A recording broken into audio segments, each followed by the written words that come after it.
এই দুইটার উপর আমল করেন, 40 দিন আমল করবেন। কয়দিন? প্রেসক্রিপশন করছি, মাত্র 40 দিন।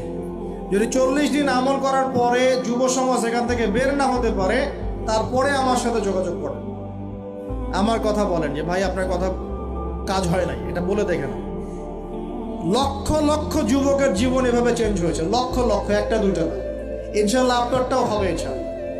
প্রিয় যুবক ভাই, আপনার সলিউশন এই বেকারত্ব, মাদক, মেয়ের প্রতি আসক্তি, হ্যাঁ, হতাশা, চাকরি না পাওয়া, এই যে ব্যাপারগুলো, পারিবারিক চাপ, হ্যাঁ, তারপরে আপনি মাঝে মাঝে হয়তো একটু এগ্রেসিভলি একটু গুন্ডাগার্দি করছেন, নাউজুবিল্লাহ, এই যে প্রবলেমসগুলা, এগুলো সলভ আপনাকে দুটো জিনিস করবে। এক, আপনি জাস্ট 5টা ওয়াক্ত নামাজ জামাতে পড়ার চেষ্টা করুন।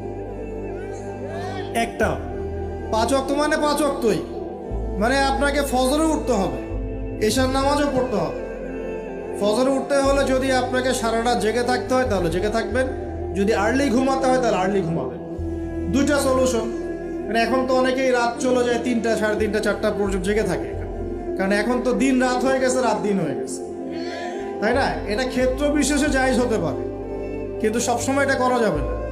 যেমন রমজান মাস, দেখা যায় রাতের বেলা অনেকে ইবাদত করে না, একবারে ফজরের নামাজ পড়ে হয়তো জিকির আজকার তেলাওয়াত করে মানুষ ঘুমায়, এটা আলাদা বিষয়, কিন্তু সারা জীবন তো এই কাজটা করা যাবে। তো আর্লি ঘুমানোর চেষ্টা করা ভালো। যদি না পারেন, যদি আপনার রাত জাগতেই হয়, তাহলে ফজরের নামাজটা পড়ে অ্যাটলিস্ট ঘুমাবেন, ঠিক আছে? 1 নাম্বার, 5 ওয়াক্ত নামাজ জামাতে। যদি জামাত না পান, বাসায় যদি জামাত না পান, তাহলে পরবর্তীতে কাউকে নিয়ে জামাত করে নেবেন। একবারই পান নাই, ঘুমিয়েছিলেন, কোনো সফরও ছিলেন বা ইত্যাদি, আপনি একা হলেও পড়ে নেবেন। 5 ওয়াক্ত নামাজ ছাড়বেন না, ওয়াদা করেন আজকে 5 ওয়াক্ত নামাজ কেউ ছাড়বেন না, ওয়াদা করেন। আল্লাহ পাক কবুল করুন, বলি আমিন।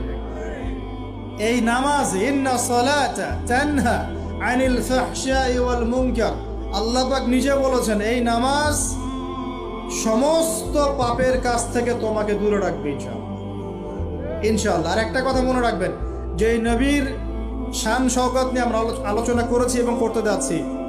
রাসূলুল্লাহ সাল্লাল্লাহু আলাইহি ওয়াসাল্লাম মুমূর্ষ অবস্থায়, একদম মুমূর্ষ অবস্থায় উম্মতের জন্য যে নসিহতগুলো করেছেন, তার মধ্যে একটা হচ্ছে আসসালাত ওয়া মা মালাকাত আইমানুকুম, নামাজের ব্যাপারে যত্নবান হয়েও এবং তোমাদের অধীনস্থদের ব্যাপারে যত্নবান হও।